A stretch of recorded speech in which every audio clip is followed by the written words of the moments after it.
We're just going to wait 1 more minute for folks to get lit in and get started with the webinar.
Okay, I think we'll go ahead and get started.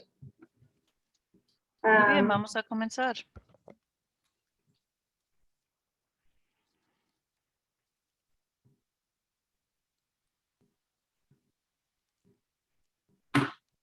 Good evening.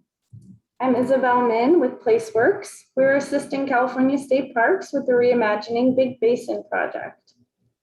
I would like to welcome you to tonight's event. Buenas tardes, soy Isabel Min con PlaceWorks. Les estamos brindando ayuda a los parques estatales con su evento virtual.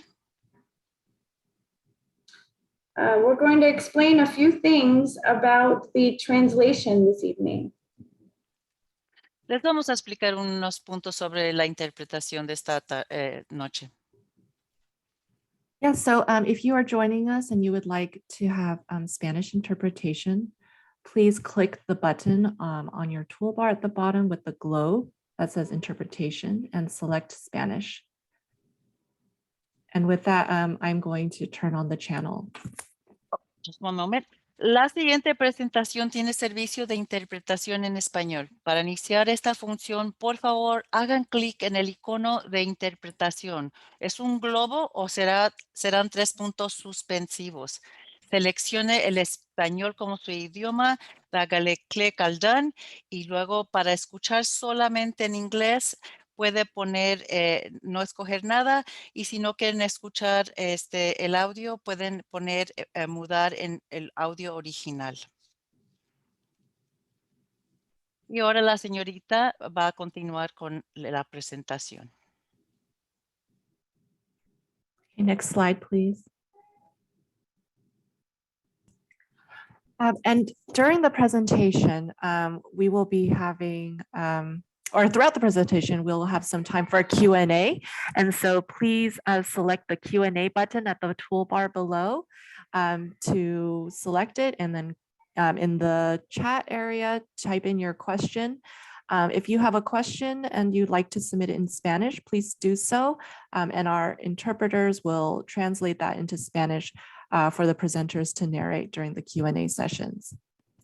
Next slide, please. If you are experiencing any technical difficulties, feel free to chat the hosts and panelists through the chat button, which is also in the toolbar with a little talk bubble. And then you'll be able to type in your message on the right-hand side. Next. And if you're joining us by a smartphone, this is what your screen will look like. It's slightly different through the computer, but you'll see that the buttons are still at the bottom.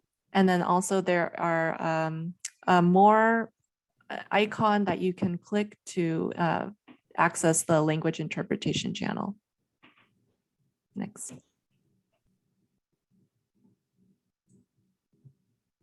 Great, thank you so much, Janet. So we'd like to jump straight into our agenda and our presentations. We're really excited about the high level of interest in this project.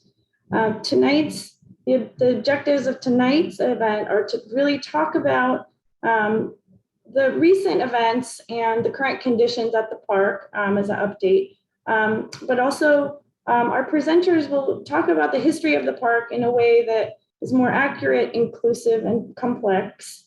And we'll summarize some of the recent impacts at the park, the current conditions, and the status of the recovery efforts. And finally, we really want to set the stage for an informed public engagement process and the visioning for the reimagining and the rebuilding of Big Basin Redwood State Park. So with that, just a quick slide about the presenters and the project team. We're really pleased to have Armando Quintero, California State Parks Director, here with us this evening. Chris Porter, Superintendent with the Santa Cruz District, and Mark Hylkema with the Cultural Resources Division will both be presenting. And then our project team members also include Jay Chamberlain, Division Chief of Natural Resources, and Barney Matsumoto from the Southern Service Center. And Tracy Bliss is another of our presenters. You will be meeting her shortly. And a number of the PlaceWorks team, a number of us are here to support the process this evening and the technical side of the meeting. And with that, I will turn it over to Chris Porter, Superintendent with the Santa Cruz District. Well, good evening, everybody, and thank you for participating. We really appreciate you taking time out of your evening to join us. I am Chris Porter. I'm the District Superintendent for State Parks in Santa Cruz and San Mateo. And I'm going to start with a land acknowledgement. Then I will introduce our director for some welcome remarks. Following that, I will provide a brief update on the fire recovery status of Big Basin. Big Basin State Park is within the homelands of the Caroste and Ohlone tribes, who were the ancestral relatives of today's Amamutsin tribal band and Muwekma Ohlone tribe. Their removal from these beautiful forests during various historic periods created a false sense of open wilderness for some incoming settlers to admire and eventually strive to conserve. Today, the tribal descendants of the original inhabitants are working with state parks to restore traditional stewardship practices on these lands and, in partnership, to reimagine the future of this wonderful place. It is my pleasure now to introduce the Director of California State Parks, Armando Quintero.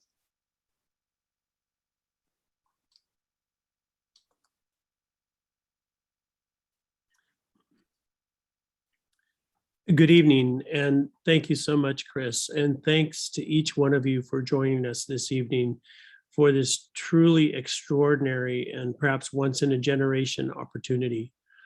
This planning effort presents a unique opportunity because, as many of you know, this is the first state park that was created in California, and it really was the catalyst for the environmental movement in California. And here we are today with the opportunity to reimagine this place, this extraordinary place, and you are participating in this inclusive planning effort that will guide the future of this park for the next century and beyond. We will always seek opportunities to make sure that we are providing inclusive storytelling opportunities. And in fact, tonight, some speakers will share important yet untold elements of the Big Basin history. Reimagining this park will focus on access for all and provides opportunities for diverse populations, for recreation, interpretive stories and experiences, facilities, programs, and stewardship. We sincerely look to the wisdom of the community, which includes you, as we seek to develop practices that assure long-term forest ecosystem health, and these sorts of considerations will include developing sustainable designs for infrastructure, trails, and facilities. This incredible effort has the support of the Governor, the Secretary of Resources, and the Director of State Parks, as well as the entire teams at State Parks. I want to assure you that We recognize the sustained effort and the need for ongoing support to see a forward-thinking and inclusive plan to reshape this park for its future. And again, I'd like to thank each one of you for your ideas, your participation, and your support for Big Basin, the first state park in California, and now the first completely reimagined state park for our collective future. Thanks so much.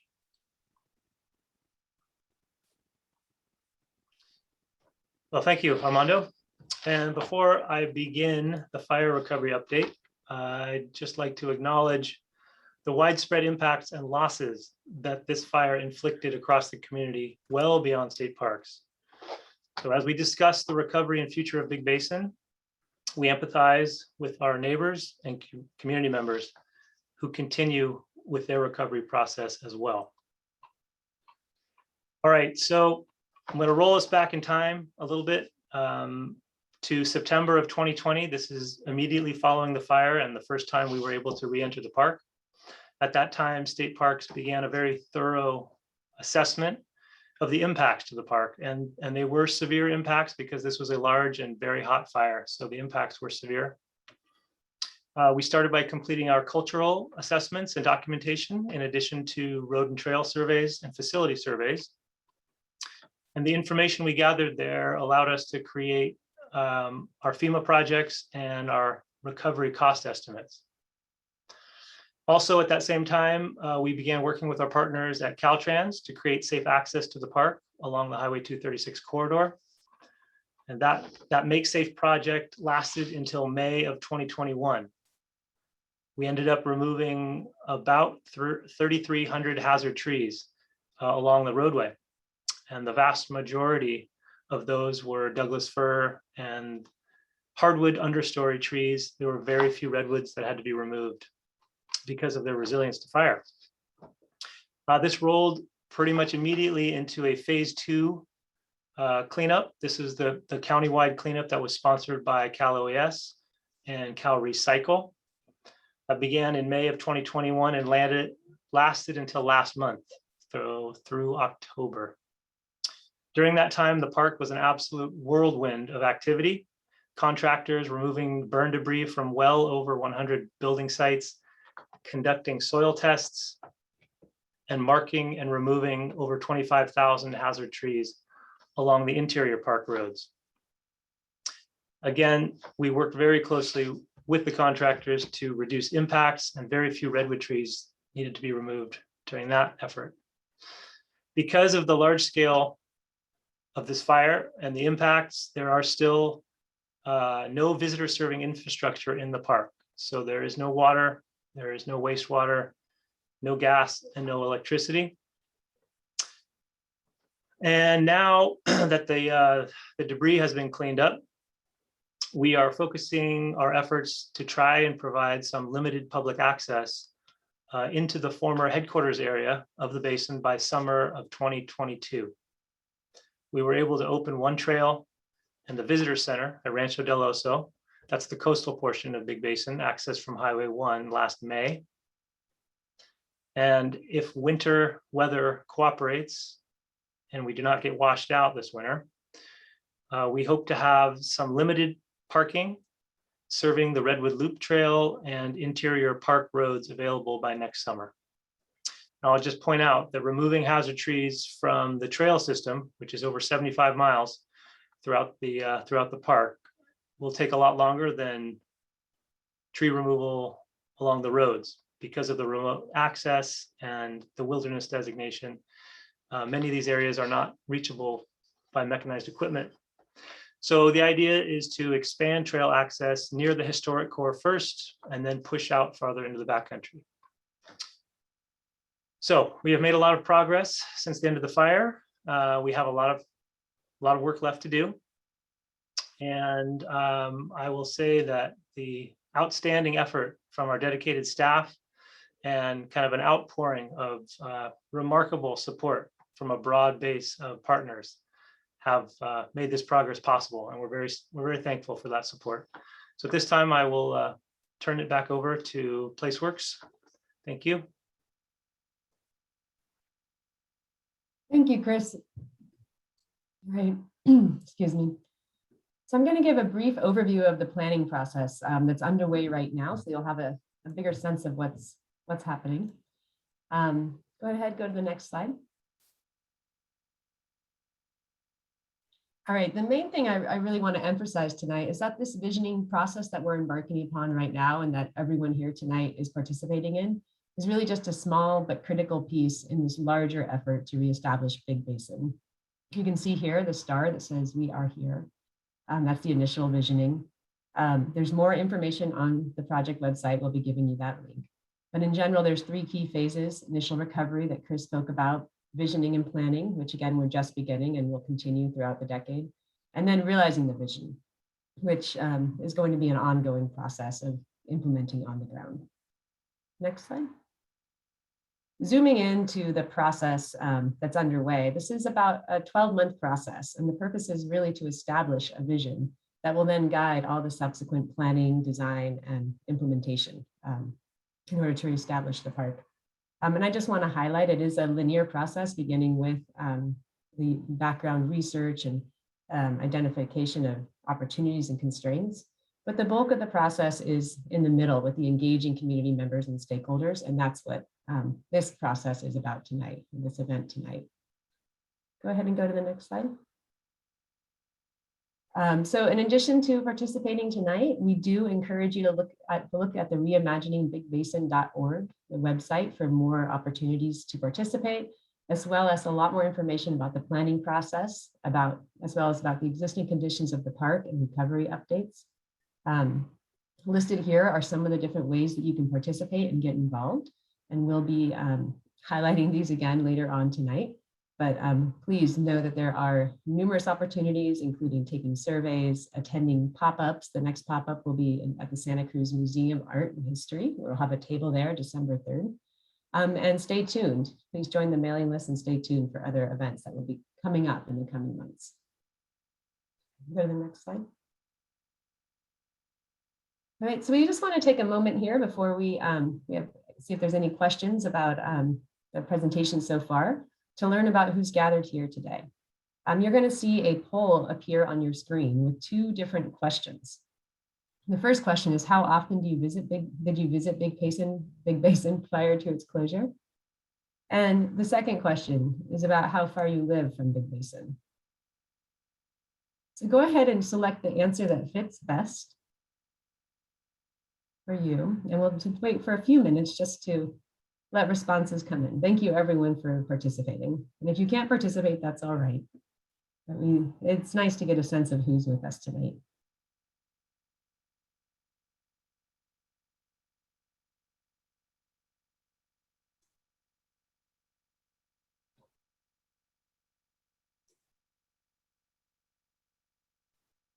And we have a lot of responses coming in. Just a couple more seconds.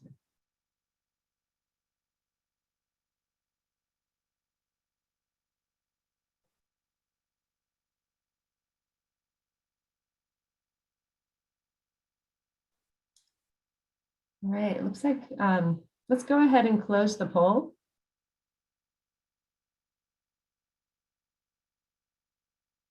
All right, I think everyone can see the poll right now. It looks like most of us here tonight participate or visit Big Basin fairly often prior to its closure, but there are some people here who have never visited before. And as far as how far people live, most people live 50 miles or closer to the park. Most people in the 21 to 50 mile range. But there are, again, people who live both outside of California and outside of the United States. So thank you everyone for participating and for being here tonight. It's really helpful for us to see this. Thank you. So we want to take we just have a couple of minutes. We can probably take 1 or 2 questions now. So if you have a question about, and we'll try to get to other questions later in the meeting, and anything we can't get to, we will follow up with following the meeting. You can enter questions into the Q&A function. And Isabel, do you have a question? Sure, I'm gonna direct these questions, and of course our speakers feel free to answer or ask others. The first is, what is the rationale for removing burned redwood trees versus leaving them to decompose and contribute to the biomass of the forest floor? So I think, Chris, that's probably a question for you to start with. Yes, and it's a great question, and a really important thought process that we go through in the recovery. Very few redwoods did come out because of their resilience to fire, and because over hundreds and hundreds of years, even though they have defects from past fires, they structurally are still sound. So it's really just a handful of redwoods that did need to come out. And those that did, we saved in the park, and we will be converting them through a milling process for any sort of rebuilding that we may need. We also, other types of trees that were removed because they were hazardous, we were able to keep the largest diameter wood on the forest floor. And that is exactly for the reason that you stated, which is because they're integral and critical to old growth habitat and the ecology of the forest. So those trees that had to come down do remain on the forest floor and are contributing to the ecology. So thanks for the question. Right, Chris, we have another specific question, which was, do we expect the 235 corridor to be open to traffic next year? Yeah, so understandably, people are anxious to be able to drive through the park, and our hope at this point is to be able to have traffic going through the 236 corridor through Big Basin by summer of 2022. And that depends on weather this year, and if we get a really heavy winter and we have issues with landslides and debris flows, that will change that. But our goal is to reinstate access through there summer of 2022.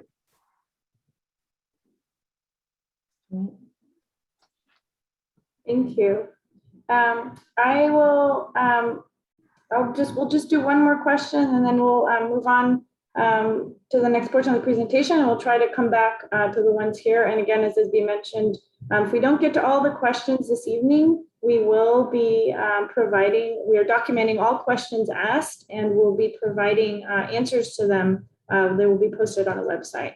So I know it's frustrating, but we're not probably going to be able to answer every single one. There is a question about how do you plan to include Indigenous tribes in, and I believe that's probably supposed to be in the planning process. So I will just mention we're assisting with facilitation of a guiding committee, an advisory committee that does have the chairperson of a local tribe or two chair people, and we are also doing some different outreach events, and the advisory committee can be seen on the website. And I know there's been a lot of conversations by state parks as well with some of the local tribes. So that's just part of the process. And I'm sure, Chris, you might want to take that, the next part of that, or add to it. Just to reiterate that it's a critical element of the planning process, our tribal consultation, and beyond that, having tribal representatives on our advisory committee ensures that from the very beginning of this reimagining process, that tribal concerns from our local tribal partners will be at the forefront. So that is an important element of this process for us. Thank you. Great. Okay, I think we will move on, but again, we are documenting all the questions that we're receiving. We'll get to some more later. So as I'll let you move on with the speakers. Thank you. Excellent. Also, I want to note that there was several questions about how to get involved, and we will be pasting some links into the chat for how you can get involved and volunteer. All right, so now it's my pleasure to introduce tonight's speakers. But first, I just want to let you know we are going to hear from two experts on Big Basin's past and present. The first is bringing knowledge of Big Basin's ancestral history and Indigenous land management practices. And the second is offering an inclusive perspective on the establishment of Big Basin as a park. It's important that we recognize that there are stories and perspectives beyond what we are going to hear tonight. Our hope is that these stories, however, will just help us broaden our shared understanding of how the landscape has been managed over time, and also shed light on our shared journey to reimagine Big Basin. So now I'd like to introduce the speakers. Our first speaker will be Mark Hylkema.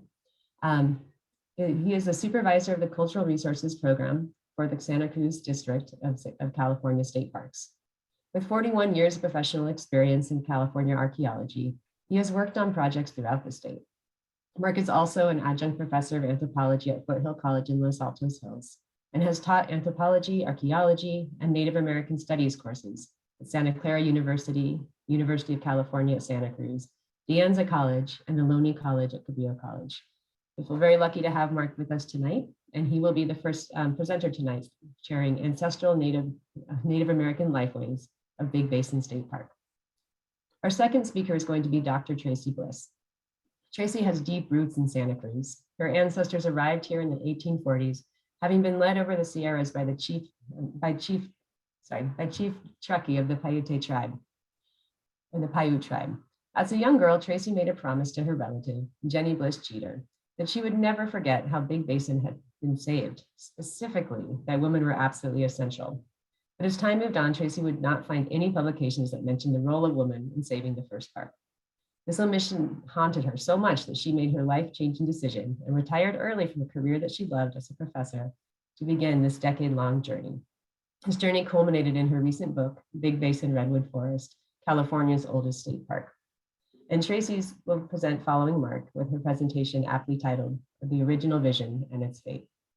So I'm going to turn it over to Mark now.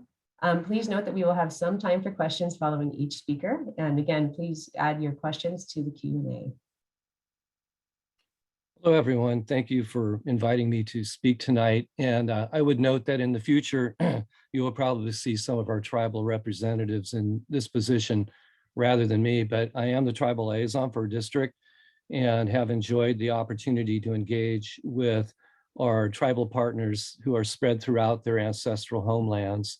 So I speak tonight to address a single concept, that of land management and the relationship of Indigenous people within Big Basin State Park, which was homeland for several tribal communities for many thousands of years. And next slide. So what we see is that Big Basin was within a political milieu of many, many tribes. The San Francisco and Monterey Bay Area was home to some 50 different political groups, each with their own territories and land management responsibilities. And so we see that collectively, all of these groups have been lumped together historically under the word Ohlone. But Big Basin was the home for several tribes in particular, coastal tribes such as the Cotoni, who ranged from Scott Creek, Davenport, and on up into Bonnie Doon and over the ridge into Big Basin, bordered by the Achistaka, which is actually a village and probably a large village that was part of the Cotoni people, as we're coming to understand more now. And neighboring them, also involved in Big Basin, were the Quroste. The Quroste are one of the most politically complex groups on the peninsula and maintained a diverse habitat of both coastal terrace and interior. Each of these groups managed the landscapes that they lived in and gardened it so that the land produced for the people. Next slide. The landscape that the Europeans saw, they didn't see the farms and the row crop. There were no fences around the garden, so it was invisible to them. And the native presence on the land is very light.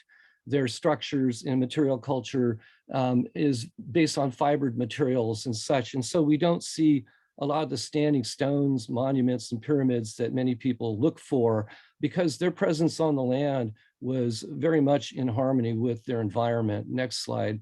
And I don't mean that in a cliche way. I mean that they had to manage the environment around them. So they were constantly gardening and manipulating their tribal territories so that the land would produce for them. It's an alternative form of farming, if you will, or agriculture, by learning to tweak the land to produce for you. So the grasslands and meadows were kept open deliberately and shaped by the human presence over these many thousands of years. Next slide. We find that Native people used fire regularly to enhance the productivity of various habitats. They burned in fern grottos to get better tensility strength on the ferns they used for basketry, for instance. And they burned the open meadows to keep the grassland wide open and away from encroaching Doug firs and coniferous forests. They wanted the grasslands because it was highly productive for seed crop and also supported the browsing animals that they depended on for food. And we find that hazelnut was also a big part of their diet on the coastal terrace and was very fire responsive, as well as a medicinal plant and used for its material purposes. Again, examples of the benefit of land management. Next slide. The people depended on the open landscapes through burning. It increased the browse for the animals they hunted, such as tule elk, mule deer, pronghorn, and all the other birds and animals that are attracted to the hard seeds that fill the meadowlands. And so even within Big Basin, fire was a prescriptive process of maintaining rangelands and valuable productivity zones for the plants they harvested. Next slide. These grasslands and meadowlands flourished with the application of fire, and the fire was applied at regular intervals, next slide, so that they didn't burn so incredibly hot. So the fires were not catastrophic generally because of the treatment of the land with fire, removing the excess fuel, enhancing the meadows, increasing the seed harvests for the foods that they ate. A lot of hard seeds were milled between flat stones to make a flour, part of their diet and diet breath. Next slide.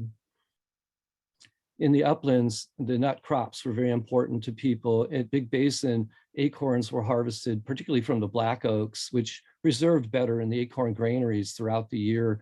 Madrone, buckeye, laurel, maple seeds, and many other plants were harvested for the nut crops that they depended on. Next slide. And we find that the acorn granaries were built close to where the residential bases were because they offset periods of scarcity, particularly in wintertime, as people began to depend on stored foods and clustered together in their winter villages. Next slide.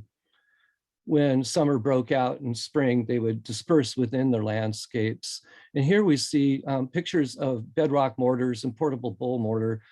These were common features of the landscapes and are still distributed throughout the Santa Cruz Mountains and in Big Basin, where they represent milling stations where women harvested and processed acorn into food. Next slide. Acorns are labor intensive. They are toxic and do need to be treated. The people learned to boil water in baskets that were woven watertight and so finely woven. We find a lot of the cooking stones that surround where these residential sites are representative of ages and ages of cooking with hot rocks in baskets. Next slide. Now, all the berries you can imagine were harvested, and Big Basin was home to many varieties of berry-producing shrubs and plants. The people harvested them when they were available and dried and stored them to last throughout the winter months. Next slide. Also, many bulbs were harvested, particularly in the meadowlands where soap lilies, brodia, and other plants were very important to the diet.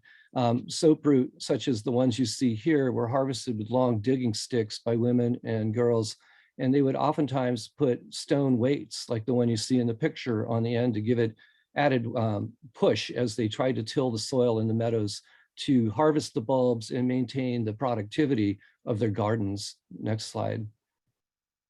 And of course, insects were a big part of the diet too. In a healthy ecosystems with many diverse habitats, there are quite a variety of insects that are both nutritious and healthful for the people. Next slide. Pruning was constant. It was important to always manage the plants within your garden patches because the plants are what produced your basketry and material goods. So trimming the sedge roots so they would grow straight, harvesting plants, pruning them so that they would grow better with longer, straighter stems was a continuous process. To make baskets required years of advanced planning and management of your basketry materials so that they would be just right for production. Next slide. And we find some of the finest examples of basketry in California. The designs are not painted on, they're woven in with different plant materials, cultivated and managed for the purpose.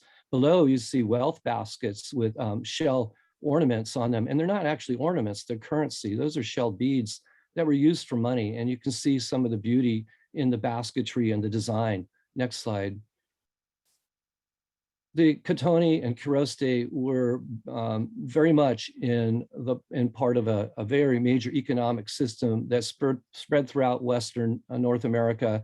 People valued shell beads as currency and money, and the coastal people of Big Basin were literally sitting on the bank and regulating the flow of these raw materials to the interior. And so we see that in ancestral Native American culture, there was a money system to move and disperse materials. Next slide.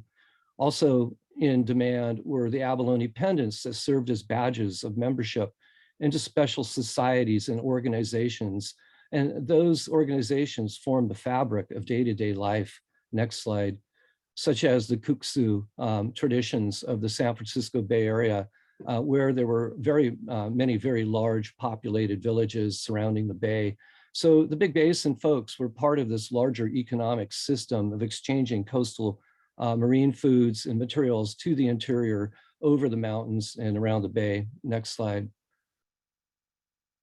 They valued many of the resources within their community. Bandoliers made out of the tail feathers of flickers, the woodpeckers, were very important, as were the red scalps of the pileated woodpeckers. They valued them very much and saw these species as spokespeople to the other world and teachers, where lessons could be learned from the behaviors of the animals and their comportment. And they noticed those things very much in their society. Next slide. So the village life was governed by seasonal patterns of abundance and scarcity in the land, time to manage the land, time to fish, time to gather the shellfish, time to have ceremony and give thanks to Creator. All of this was part of the day-to-day life of society that went on for millennia as the people continued to relate to each other and hone their societies to the point that they were at the time of European contact. Next slide. Which occurs abruptly in the year 1769, such that by 1770, we see the establishment of the mission system. And throughout this period, we see the subjugation and reduction of the people and the removal from their ancestral homelands. And this continued throughout the Mexican period and became even worse during the early American periods. Throughout it all, the Ohlonian people had to survive. Next slide. And they did. Their persistence is part of our celebration now. And I mean that literally in that we are engaging with tribal partners. There are many different groups of Ohlone descendants that we relate to, and we're trying to bring them in to our consultation process. Next slide. Because as we have learning about traditional land management is something that will benefit all of our parks. So the lessons they can teach us are profound and fundamentally important. And their voices were not heard in the past, but they will be now because we're trying to reimagine and create a whole new park on what was is a very, very old and traditional landscape. So thank you for allowing me the time to address that.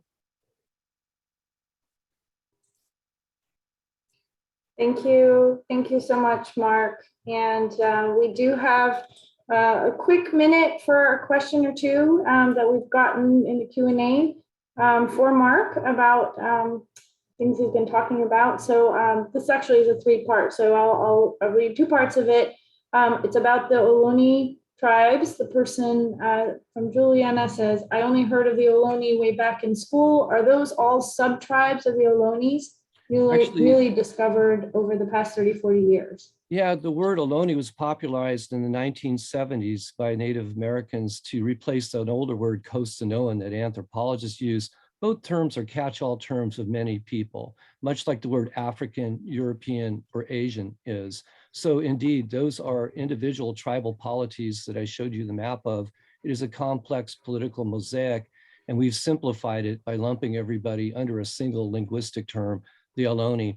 But within that territory of 50 tribes, there were 7 different languages, and we don't know how many dialects were spoken amongst them. So it's a very complex, really a cosmopolitan landscape.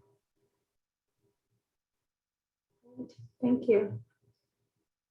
Ms. B, do you have another question for Mark? I think there's another one from Juliana, but I'm not sure if I'm clear on it. How are they different from the ones, if any, who stayed at Henry Cowell State Park? I think that was part of the other question. Yeah, the people at Henry Cowell had their own tribal communities in that area. The Arestak and Alsaima, these are different groups from that region, much like the map I showed you. Today, we work with the Amamutsin from San Juan Bautista and Santa Cruz missions, and they see their traditional homelands as extending both into Big Basin, but also into Henry Cowell State Park. So today's contemporary Ohlone families have different tribal understandings of their landscapes than, say, the people of their ancestral past. And that would be true of us today too, right? None of us are speaking Shakespearean English anymore either. And so we see that the societies are adaptive. We also consult with the Moekba, the Tamian, the Ramaitush. There are several other contemporary Ohlone groups that are now emerging today, and we work with them as well. Thanks, Mark. And with that, I'm going to move us to our next speaker just so we can stay on our packed agenda here tonight, and turn it over to Tracy, who, as we had introduced. Thank you so much. It's a privilege to contribute to the reimagining effort, and especially to share this inspiring story of commitment. In 1900, the preservationists, as they called themselves, envisioned a time when people from all over the world would get to experience Big Basin. And that goal was definitely realized. Up through 2019, of the 1 million visitors a year to the park, more than 35% were from outside the United States. And now with the first photograph, I want to show you one of those visitors.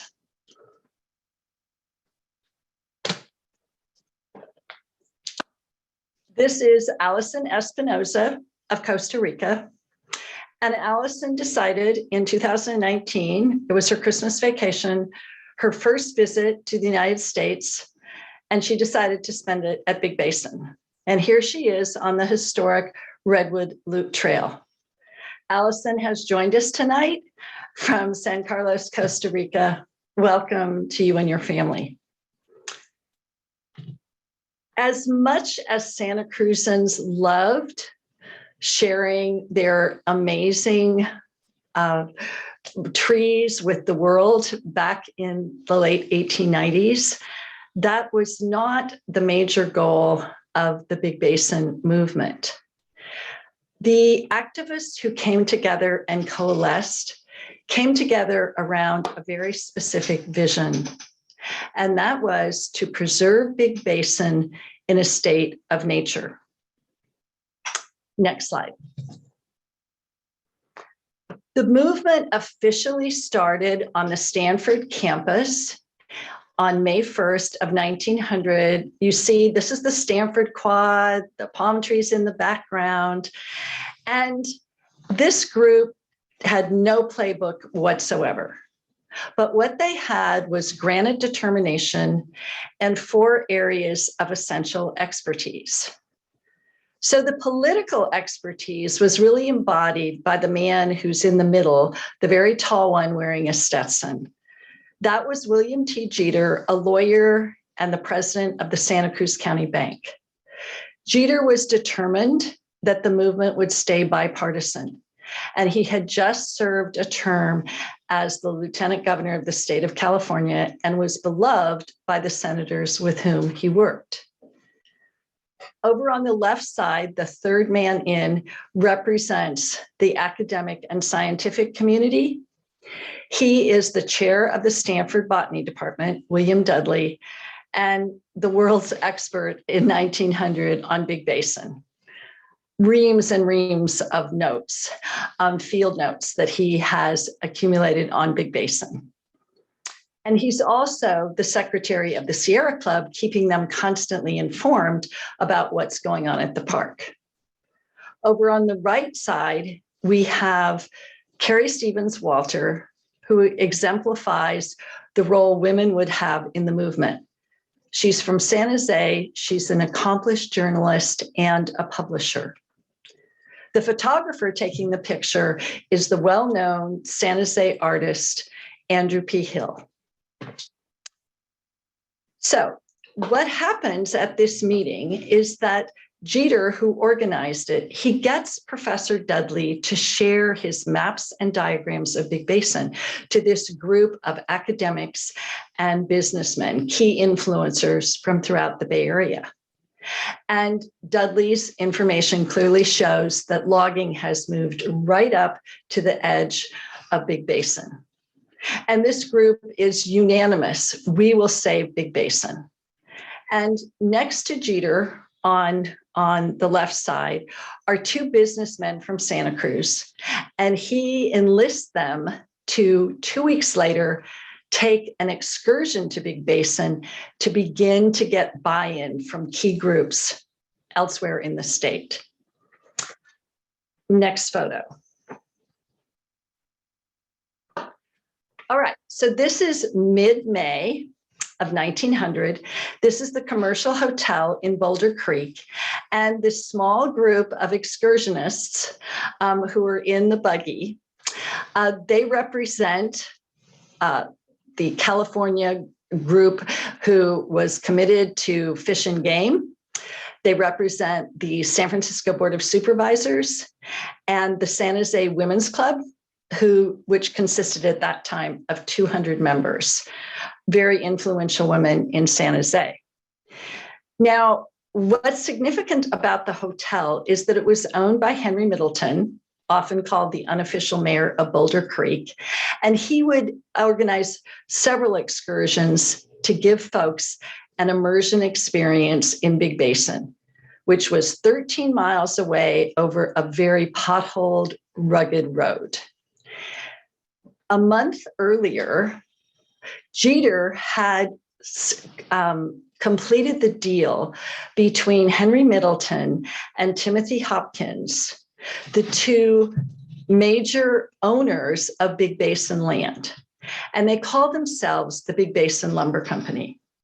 Now, this sounds like a minor detail, but it was actually strategically essential because it meant that the state of California would only have to deal with one entity when it came time for negotiations. Next slide. So here you have the excursionist in action. So they want to show what an extraordinarily abundant ecosystem Big Basin is, and Mark certainly covered that topic well. And you see Carrie Stevens-Walter close to the front, and behind her is her close friend, Louise Coffin Jones, also a journalist, a former Quaker missionary, and the president of the San Jose Women's Club. This group in one afternoon has caught 270 trout, and there you have the dog, King Richard, standing guard over the catch. Being in the forest for several days, this group was so inspired that they decided to call themselves the Sempervirens, ever living, the name of Redwoods. And that name was so much more attractive than what had been previously called the Committee to Save the Redwoods that it became the name for the entire movement. So next slide.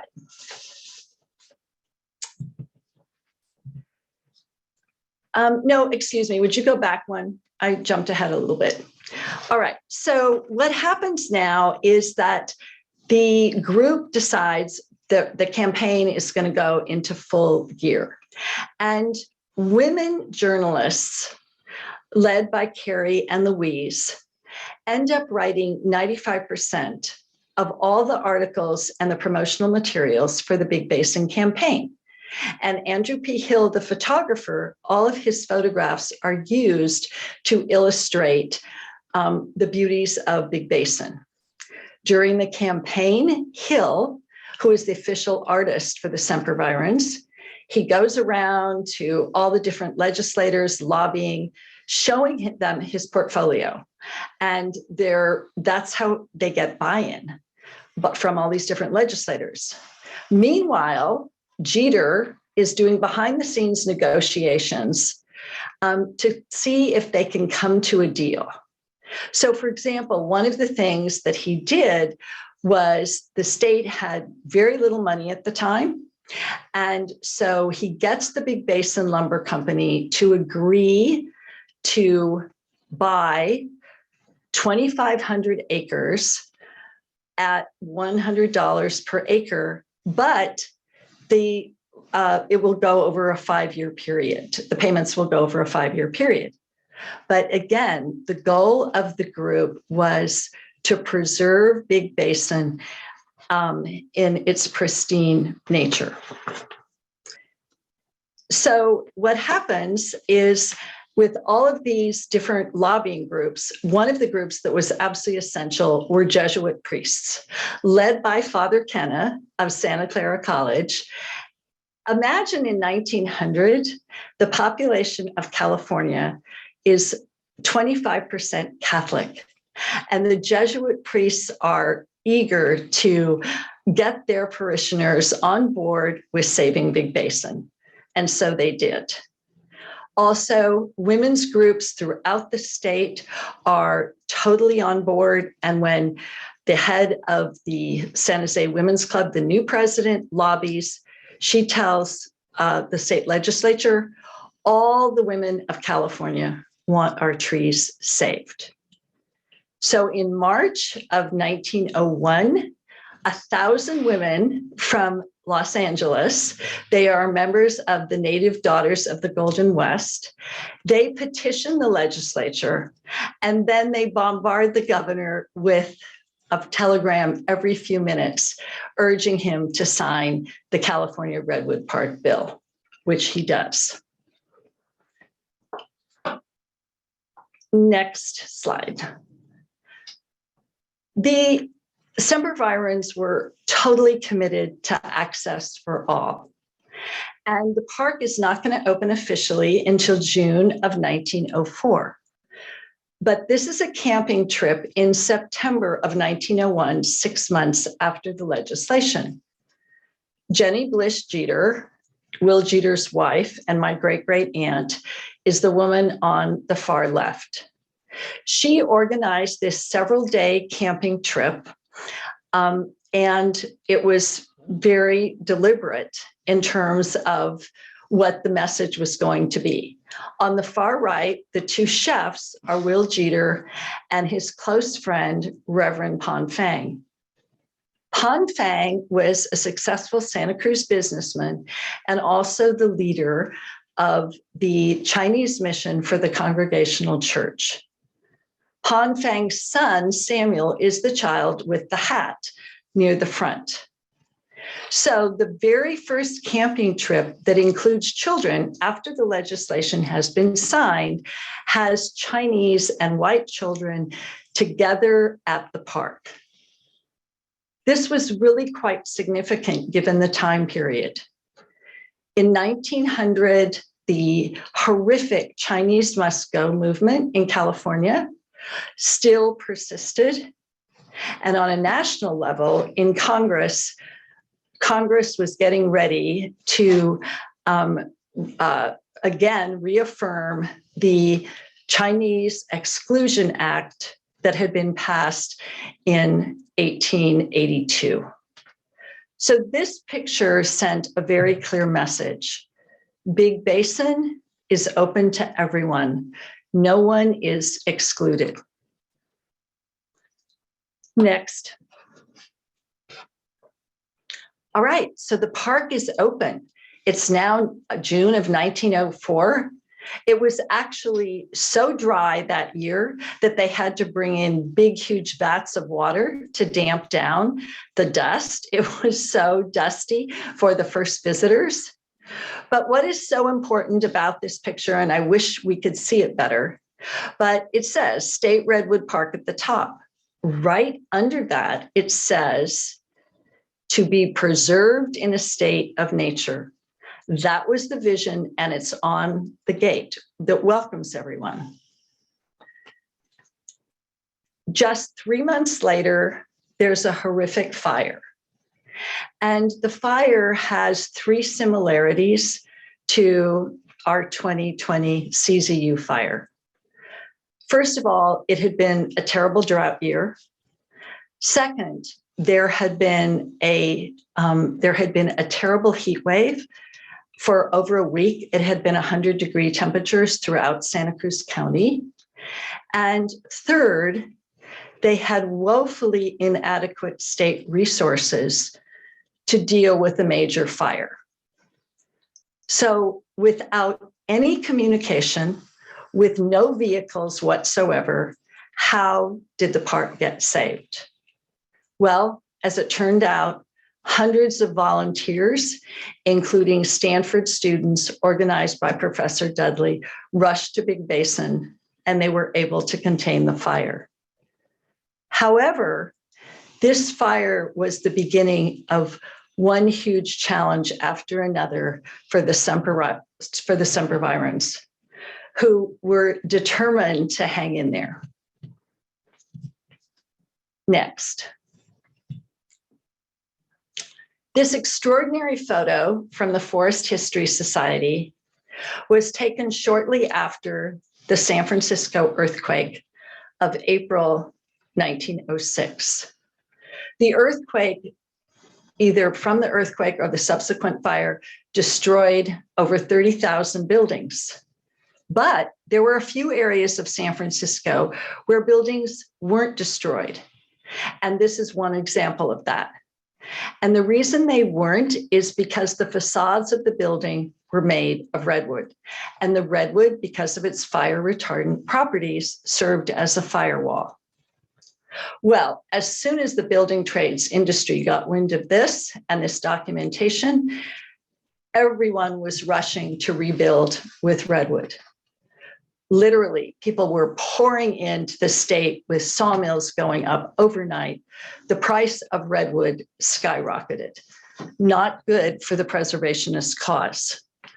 But the worst part for the Sempervirens was that the state forester, who had come from outside California and did not understand redwoods, had hired contractors, lumbermen, to go into Big Basin and cut trees that had been burned in the 1904 fire, but were not dead. Well, this was discovered by a journalist, Josephine McCracken, for the Santa Cruz Sentinel, and she called it the rape of the redwoods. Through her writing, groups from Watsonville to Palo Alto, local groups organized themselves and called themselves indignation meetings, and they were indignant. So what happens next is that the Sempervirens reconvene at Stanford, and to the Forestry Commission, Dudley shows burnt trees that are clearly surviving. He has all these photographs. These aren't dead, they're surviving. And this is what Dudley has to say, quote, "We were to keep this park for the sake of the trees as long as they shall live, and to leave the reserve in its pristine beauty," unquote. The Sempervirens succeeded in getting the state to stop cutting trees that were still alive. But it wasn't until 2011 and a new governor that they could get the state to commit that it would never happen again. The new governor, Hiram Johnson, was a Teddy Roosevelt conservation-minded Republican who totally believed in bipartisan solutions. And he appointed a new park commission that was truly bipartisan and included Henry Middleton as one of the commissioners. After this 10 years of one challenge after another, finally there's a 10-year period of progress and stability for the park. Next slide. Billy Jewell of Boulder Creek was a close friend of Henry Middleton's, and he becomes the third warden of Big Basin in 1911 and is the warden for 20 years. He loved making Big Basin this park where families would come and the kids would enjoy all these nature activities. And every day at 4:30, Billy Jewell would get out his megaphone and he would call through his megaphone, "Hey, babe, hey, babe." And the deer would come down from the mountains and feed on oats in a huge trough. In fact, feeding the deer became so popular at Big Basin that almost all the mementos that were sold at the park store had featured a deer's head. Now, in the 1950s, Mark Hylkema and I were among the thousands of kids who absolutely loved feeding the deer. We had no idea that it was not good for the deer, and it was definitely not good for the ecosystem. That tradition, that ritual ended in the 1970s. Next photo. Also, during Billy Jewell's tenure as warden, they put in a new gate. This time it said California Redwood Park instead of State Redwood Park. But what's significant is it's now the late teens, and it still says exactly what the vision was: to be preserved in a state of nature. Now, this would be the last piece of evidence that I found where the original vision was actually displayed. Next slide. The incredible exuberance of the 1920s certainly showed up in Big Basin. As for land use at the park, there was never really a master plan for parking or traffic. And here you have in the mid-1920s, you have cars parked right up next to the trees. Obviously, the cars are compacting the understory, and which is not at all good for the trees. There's not any normal aeration for their root systems when the soil is so compacted. So basically, not only has access to Big Basin kind of spun out of control, but what happens is that the state park commissioners, they really need money for maintenance. And so they propose to charge an entrance fee. Well, this was outrageous because it flew right in the face of the original goal of the sempervirens, that Big Basin would always have free access for all. But by this time, almost all the sempervirens were no longer alive. There were just a few left. But those few, Will and Jenny Jeter of Santa Cruz, and Louise Coffin Jones and her son, Herbert of San Jose, get together and they reconvene the sempervirens who are left. And Herbert Jones, the lawyer, writes this brilliant, very forceful letter. And the letter ends up galvanizing all the chambers of commerce throughout the Bay Area. And the state is once again pushed back by the actions of the sempervirens. Imagine it's 25 years since the founding of the club, and they're still at it trying to protect the original vision and the concept of, yes, it must be preserved in a state of nature and free access must be given to everyone. Now, at this time, the Save the Redwoods League is the entity that builds a very broad-based commitment for California parks.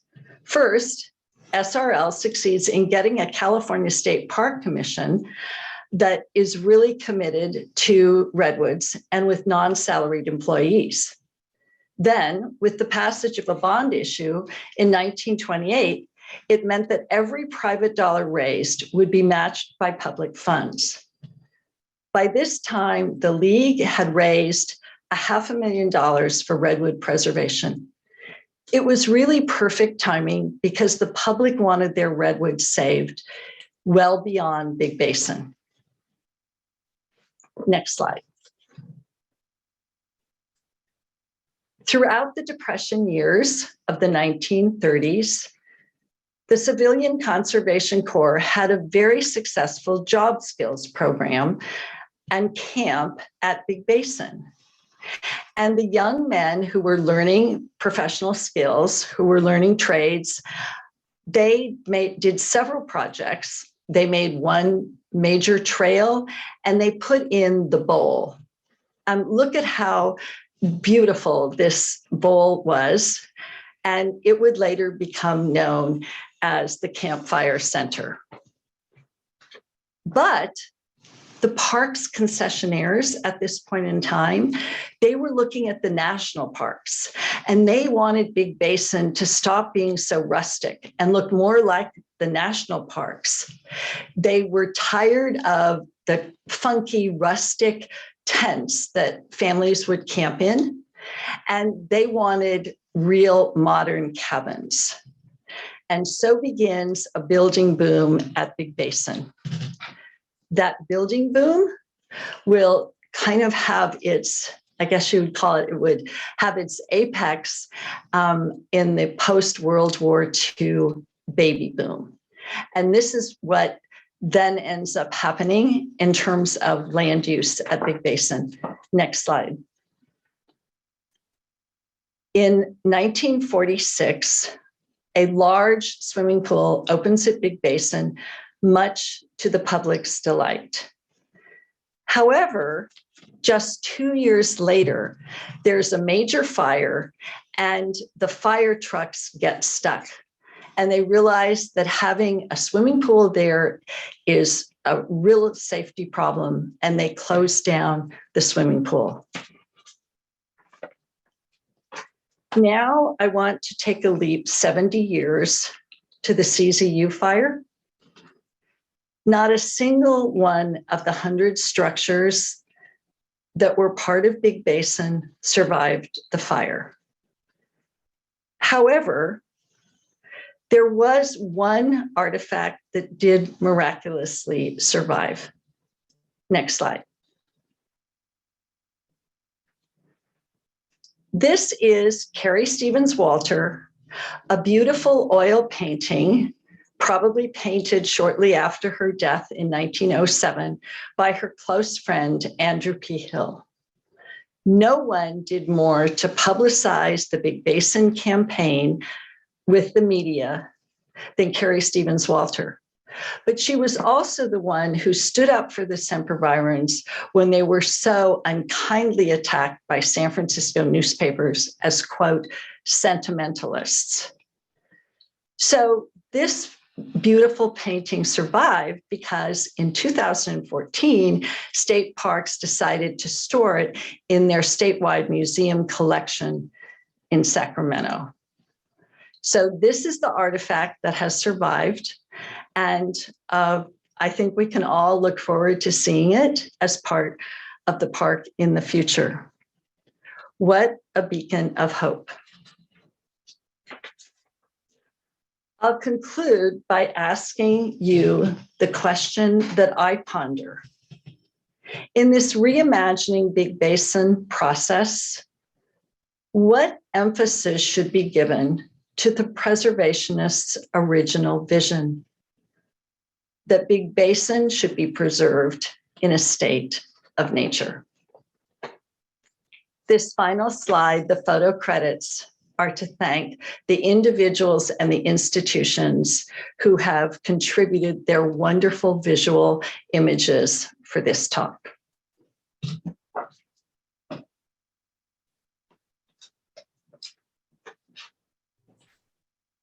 Thank you so much, Tracy. We're going to take a few questions for Tracy before we move on to the interactive portion, as well as answer additional questions. I know we've gotten a lot of questions this evening, and we're going to try to get to as many of them as we can. So specifically for Tracy, Isby, do you want to provide a question? Yeah, let me give you the first question, Tracy. First question is from Gary, and he asked, how involved were John Muir and the Sierra Club in Big Basin, if at all? Oh, what an interesting question. So, as I said, Professor Dudley was very involved in the Sierra Club, and the Sierra Club was quite helpful in the lobbying effort and the movement. And when they were doing the pregame, I would call it the pregame warm-up before the legislative session in 1901, Jeter invited John Muir to please come and be the lead speaker. It was this huge event at the Palace Hotel in San Francisco with all the media. They wanted John Muir there, but Muir declined and said he was too busy with his effort to make Yosemite a national park. And so what happened was actually a game changer. So when Muir declined, Jeter turned to his close friend, Phoebe Apperson Hearst, the first woman to serve on the UC Board of Regents and the mother of William Randolph Hearst. Phoebe Hearst came, she gave the welcoming address to all these people. She made the first major donation to the campaign. And what that did was it signaled to San Francisco society, we all need to get on board. So the fact that John Muir declined was actually huge for the good of the movement.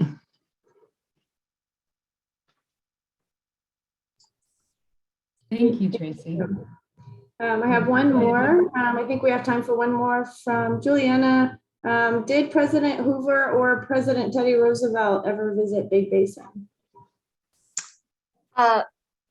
I don't know about President Hoover. I don't have that information, but Teddy Roosevelt definitely visited Henry Cowell, what is today Henry Cowell Redwood State Park, in 1903. And he had an absolute fit when he was there because it was privately owned at the time and people had put cards all over the trees. And Roosevelt was screaming and yelling, it's desecration, take those cards down from the trees. Santa Cruzans always would take people to that park because it was so accessible as opposed to the huge journey it took to get to Big Basin.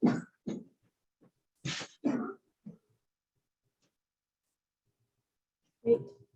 I think we have time for one more quick one for Tracy, and then we have a few other interactive questions for all participants. There is a question about what happened to the Reverend Fong. Did he pass in Santa Cruz or return to China? Gosh, what a good question. I think I know the answer, but I'm not 100% sure, and I don't want to misspeak. So I will get back to you with that specific information. Evergreen Cemetery of Santa Cruz has a whole area that the Chinese actually bought, and more than 80 Chinese are buried there. But in terms of specifically answering the question, let me get back to you. And I think that's true for a number of questions. You can see there's 30 open questions in the Q&A. So we will be providing answers to the ones that we didn't have time to answer live tonight. But at this moment, we would like to switch to a kind of interactive portion with all of you. And we are going to pull up a couple questions and have you, if possible, in a separate window or tab or using a cell phone to go to this website, www.minty.com. And enter the following code. And we'll give you a little time to do that. We'll use it to answer questions. And Janet, I'm happy for you to give any other instructions. So if you're at that website, oh, folks are thinking it's a little too fast. So do you think we could go back really quick, Jesse, and sit on the previous slide for a minute? The link is also at the top of the slide there for everyone to see. Go to www. So if you go back, The link is actually at the top there. Yeah, that's right. The link is at the very top of this slide here, minty.com. So we asked you to answer, please to tell us your thoughts about tonight's presentations. And of course, I'm sure there are more than 3 different thoughts about it, but we just wanted to get some feedback.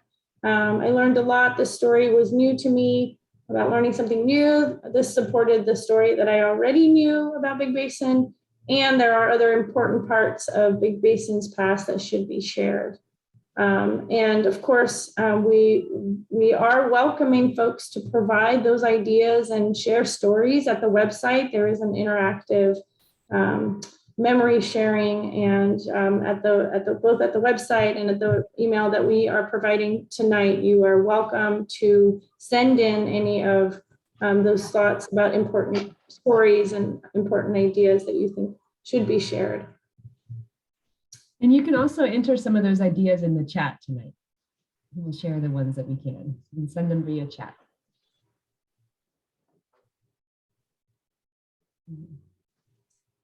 Great. Shall we go to the next question?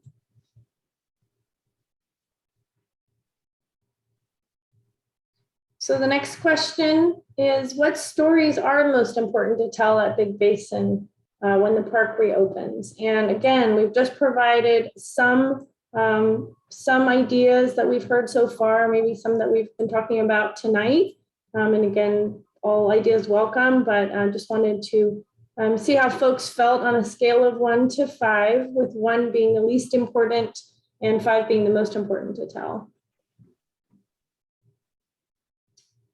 And the graphic here just shows how the audience, how participants are feeling about the important stories.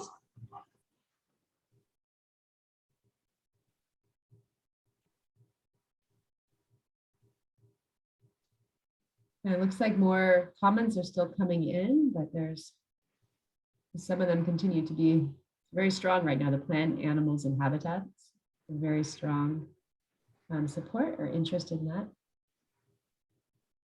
Also healthy forests and fire management and climate change. Indigenous cultures and practices.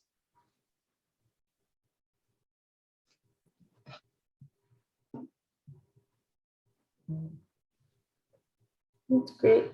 And again, Yeah, you're welcome so to put other ideas into the chat.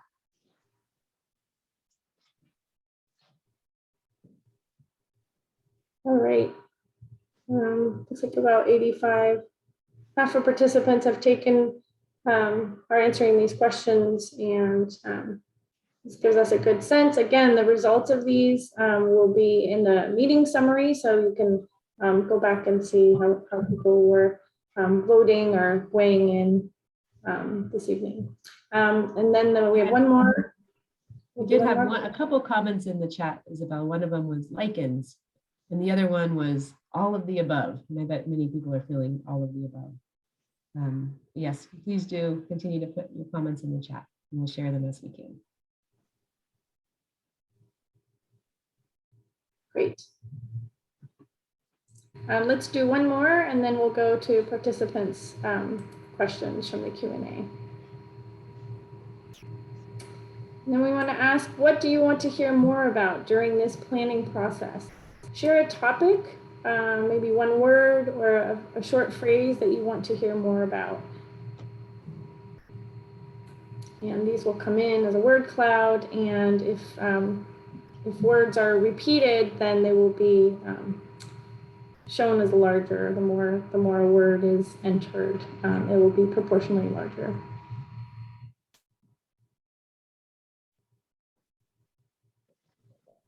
It looks like trails and access and camping. More and more words are popping out right now. We promise this will stop moving after a while to read as it's processing all the information, but there will be a still, and we'll of course document all the ideas that we received.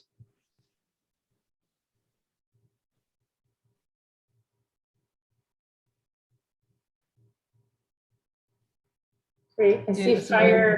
fire ecology and fire management, prescribed burns. So some of these themes are similar. Salmon history. Great. So we'll let that keep running. And I know some folks are putting some words in the chat, and we'll collect those as well, even if they're not popping up in the word cloud. And I think with that, we do have some time, and we have quite a number of open questions. So if our panelists are willing and can come back, I think Chris and State Parks folks definitely are quite a number of questions directed at the planning process, what's happening at the park, the reopening. So if it's okay, we'll read some of those and try to answer as many as we can. I'm going to ask I'm going to summarize a few questions that are pretty similar in theme, because I think I've seen a number of questions this evening about transportation and planning for access for the future of the park. So alternative transportation, improving transportation options, and for car-free folks who want to access the park car-free, and thought we could summarize those maybe together. And Chris, maybe you could take a stab at that. Sure. I think, it's great to hear that there's a lot of interest in that. In the reimagining, I think that's an important aspect of both managing the forest and managing people's experience in the park. Transportation plays a huge role. So I think exploring options for how to have people access the park without private vehicles. I think that's definitely something that we're interested in. I'm also interested in ideas from the audience for things that they've seen that they like. But it's a topic that's come up in our early discussions, and I hope to see more of it.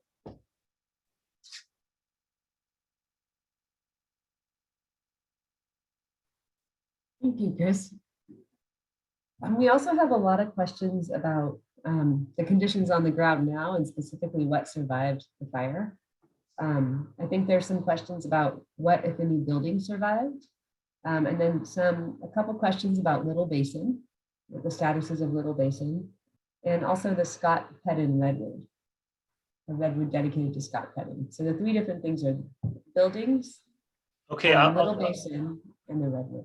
I'll try to answer what I know about that. As far as the buildings that survived, there was very few buildings that survived out of everything that was there. For some reason, the wastewater treatment plant, which is at the lowest sort of elevation in the park of the developed area, survived, and that's there's no great explanation for that. But that facility, which is quite obsolete, managed to survive. There are a couple of odd restrooms and dishwashing stations scattered throughout, and a single residence that survived. So there's a handful of buildings that survived, and that's it. At Little Basin, it was a total loss. So every single structure at Little Basin was burned, including all the tent cabins. So that was a little bit surprising going in there, just based on the topography and the fuel arrangements there. If people are familiar with that, there's a very large open meadow there that may have lessened intensity of the fire, but in this case it didn't. So that was all lost. I'm sorry, I can't answer. I don't know the answer to the question about the Scott Pettin tree. Many of the named old growth trees have survived. There were some losses. There was an old growth tree behind the gift store that fell during the event. There was another one.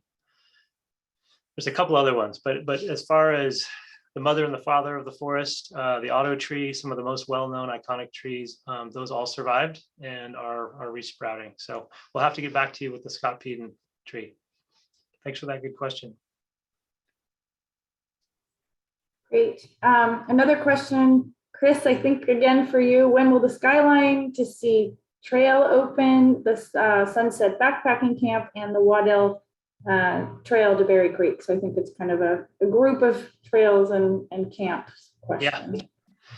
Yep, and these are some of the most common questions that we get. And again, I don't have a great answer. What I will put that into context for everybody. With over 75 miles of trail in the park, all of the trails were impacted severely by the fire. And most notably, trails that had lots of infrastructure. So the trail that was mentioned to Berry Creek Falls, which had lots of steps, railings, landings, and decks, all of that was lost. So while we have done our assessments and we have tried to put dollar figures on the recovery costs for that, the actual date of when we will get them rebuilt and opened and all the hazard trees removed and all the trail tread restored, I don't have that date.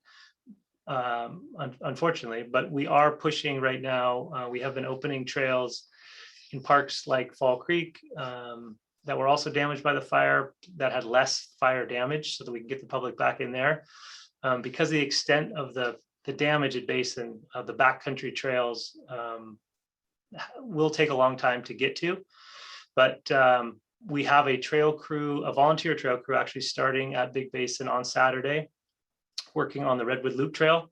So we will be pushing to open that. And then from there, we will be trying to remove hazard trees and repair trails moving outward from the headquarters area. So that's the follow-up to this will be on our website. The reimagining site will be updating people to the status of trails as we're able to work on them.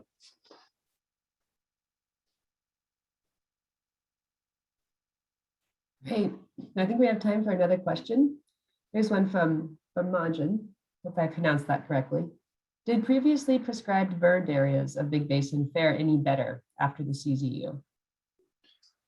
Yeah, we've all been asking that question. I think that's it's a really important question, and it comes with the understanding that there's been prescribed fire at Big Basin since the 70s. It's one of the oldest continuous redwood prescribed fire programs around.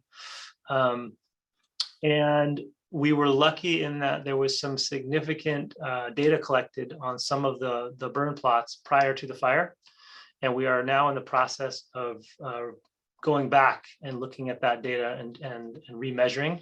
So we will have some more scientific type data. Just anecdotally, I will tell you, there are places that we have burned in the last 20 years at Big Basin that look like they had less severe fire impacts. This is just sort of the observation from people in the prescribed fire program.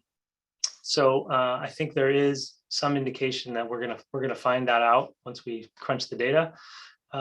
It's certainly something that we're looking at as a land management tool that we want to expand for future management of the park. So prescribed fire is one of the best tools that we have to manage that landscape. And following this fire, we have a reset and a chance to I think look more broadly, larger scale plots that will be burning. So that's an encouraging part of our future stewardship.